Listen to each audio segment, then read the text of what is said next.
Hai guys, apa kabar semuanya? Seperti biasa, I love you and thank you for being here. Nah, hari ini kita akan membahas topik yang banyak sekali bikin orang salah paham, yaitu tentang dark feminine energy, kemudian tentang attachment style, kemudian juga tentang kenapa banyak sekali perempuan yang sering terjebak dengan pria yang toksik. You're listening to KunciHidup.com, where you'll find the keys to life. Pernah nggak kamu merasa cinta itu seperti angin yang datang dan pergi sesuka hati? Kadang rasanya dia dekat, tapi terkadang rasanya itu jauh. Nah, kalau kamu ingin cinta yang menetap, mungkin ini sudah saatnya reset energimu. Standing on the sidelines, watching life go by. But now I hear something that sounds like a love song. Magnet Cinta hadir untuk membantu kamu menarik cinta yang sejati yang akan datang dengan sendirinya. Jadi, cukup dengerin audionya saja, kemudian kamu akan membiarkan hatimu terbuka dan membiarkan energi cinta yang akan membuka jalan buatmu. Summer rain. Dark feminine energy itu kan seringkali disalahartikan. Jadi banyak orang yang bilang bahwa dark feminine energy itu adalah tentang kita menjadi seseorang yang misterius kayak gitu ya. Atau mungkin seseorang yang sulit didekati, bahkan manipulatif. Tapi apa iya seperti itu? Sebenarnya dark feminine energy yang asli itu kan adalah tentang keberanian kita untuk menghadapi diri kita sendiri dan juga memahami emosi yang paling dalam yang kita miliki. Jadi sebenarnya lebih tentang penyembuhan dari luka emosional, kemudian menghadapi ketakutan dan menjadi otentik. Kekuatan sejati dari dark feminine energy itu kan datangnya dari self-awareness, bukan dari permainan ini dan itu ya, atau what is the name? Power game gitu ya, atau bahkan seputar manipulasi. It's not that darling. Nah, kita bisa juga belajar dari tokoh-tokoh hebat yang ada di dalam sejarah ya, karena mereka itu kan memanfaatkan intuisi dan juga kebijaksanaan mereka untuk menghadapi dunia, tetapi mereka itu nggak manipulatif dan juga nggak main power game yang seperti yang sedang populer itu. Jadi intinya dark feminine energy itu adalah tentang keseimbangan, bukan seputar drama. Banyak wanita itu seringkali merasa terjebak dengan pria toksik yang cuma mengambil keuntungan dari kebaikan mereka saja. Yang kemudian mereka itu tidak mau berkomitmen, ujung-ujungnya ditinggalin misalnya, atau mungkin selalu menciptakan sebuah drama. Nah, sebenarnya ini kan bukan fenomena baru, ya kan? Nah, pertanyaannya itu adalah kenapa seseorang atau kita gitu ya tertarik sama pria yang seperti ini? Apa betul ini memang 100% salahnya si pria itu? Dan kita itu korbannya, alias kita memposisikan diri kita sebagai korban, atau mungkin ini lebih tentang kita dan bagaimana kita memahami diri kita sendiri, alias mulai bertanggung jawab dan melihatnya sebagai oh, aku pasti ada andil nih dalam kejadian ini. Kenapa hal ini terjadi? Pasti ada andilnya lah ya. Nah, disinilah kita akan masuk ke dalam sebuah konsep yang lebih dalam lagi, yaitu attachment style atau gaya keterikatan. Jadi ini bukan cuma soal pria itu salah atau pria itu toksik, atau pity me, aku jadi korbannya dari si A, si B, atau whatever else, tapi bagaimana kita terhubung secara emosional dengan seseorang. Jadi, gaya keterikatan atau attachment style itu kan terbentuk sejak masa kecil. Kalau misalnya kita punya pola keterikatan yang nggak sehat, itu biasanya kita akan menarik hubungan yang tidak sehat juga ya. Jadi, selalu sama ya, sesuai dengan blueprint kita kan.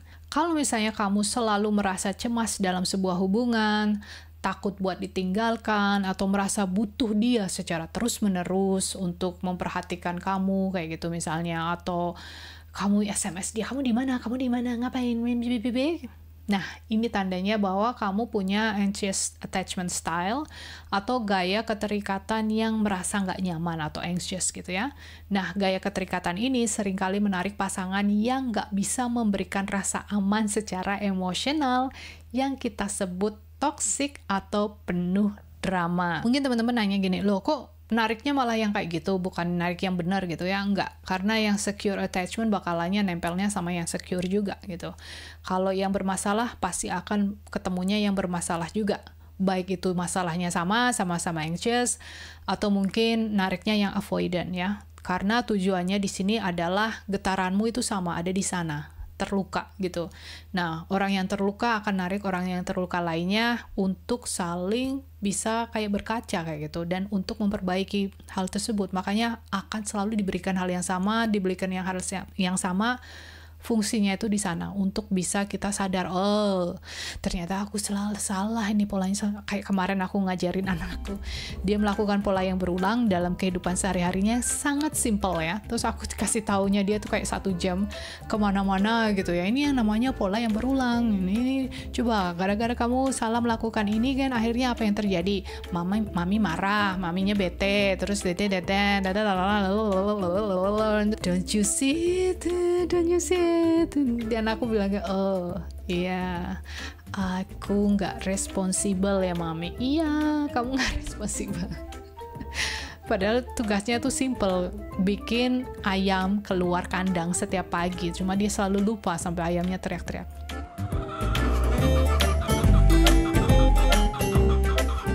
Kita akan balik lagi. Sekarang kita akan membahas kebalikannya dari anxious itu tadi ya. Jadi kalau misalnya teman-teman selalu merasa kayak maunya menjaga jarak atau merasa nggak nyaman dengan sebuah kedekatan secara emosional, itu artinya dirimu punya yang namanya avoidant attachment style.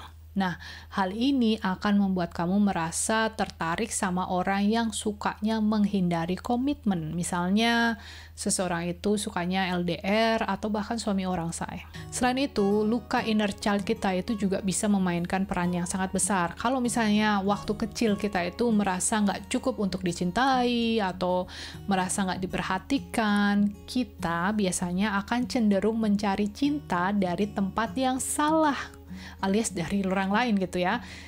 Inner child wound ini seringkali membuat kita mencari validasi dari orang-orang yang nggak bisa memberikan cinta yang kita butuhkan.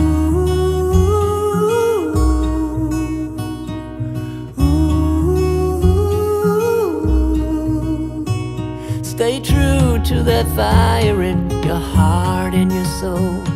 Don't drench your desire in what you can't control.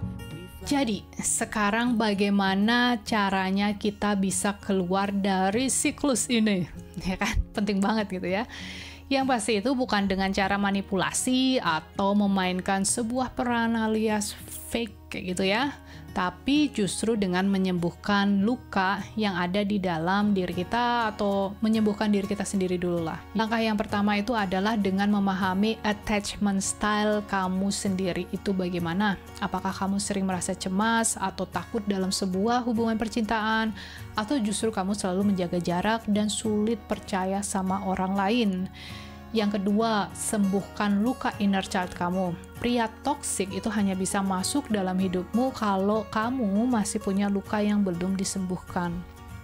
Nah, ketika kamu sembuh dari dalam, kamu akan menarik pasangan yang bisa memberikan cinta yang lebih stabil dan juga sehat. Yang ketiga, kamu fokus pada keseimbangan diri. Jadi, kamu nggak perlu jadi keras, sok jual mahal, ataupun manipulatif untuk menghindari pria yang toksik ya.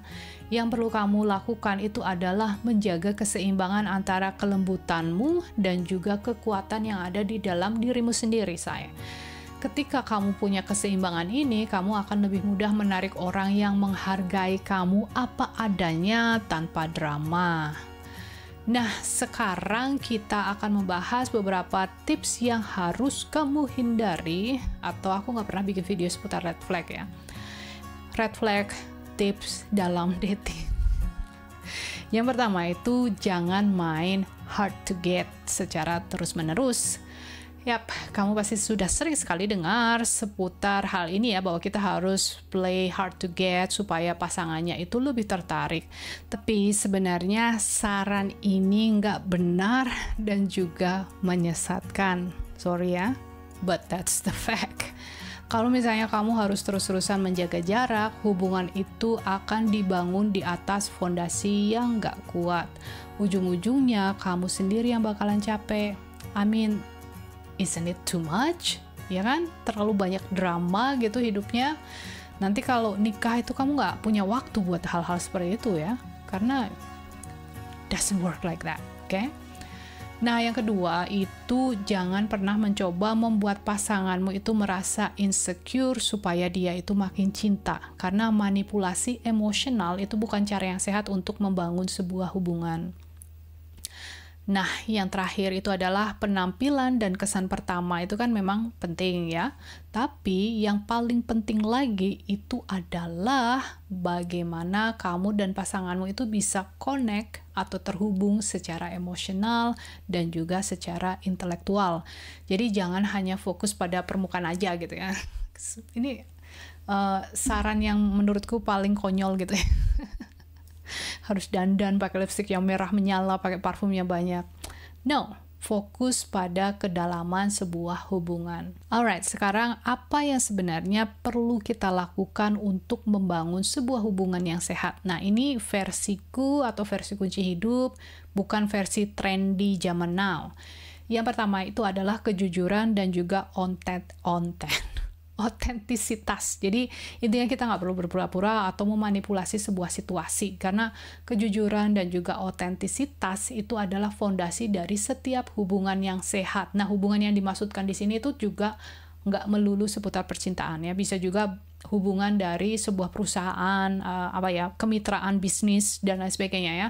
Intinya semakin kita jujur, semakin kita otentik, segalanya itu akan lebih mudah, lebih nyaman, less energy and so on. Karena kalau misalnya aku harus berpura-pura terus gitu ya, nggak otentik, itu capek loh. Bayangin kamu nikah sama seseorang tapi dia nggak pernah ngelihat wajah aslimu itu seperti apa. Terus pas dia lihat itu dia kaget, terus kabur gitu kan, oh my god. Atau kamu selalu berpura-pura mencitrakan dirimu sebagai sosok yang A gitu, padahal kamu itu B. Nah, setelah lama-lama capek deh pokoknya.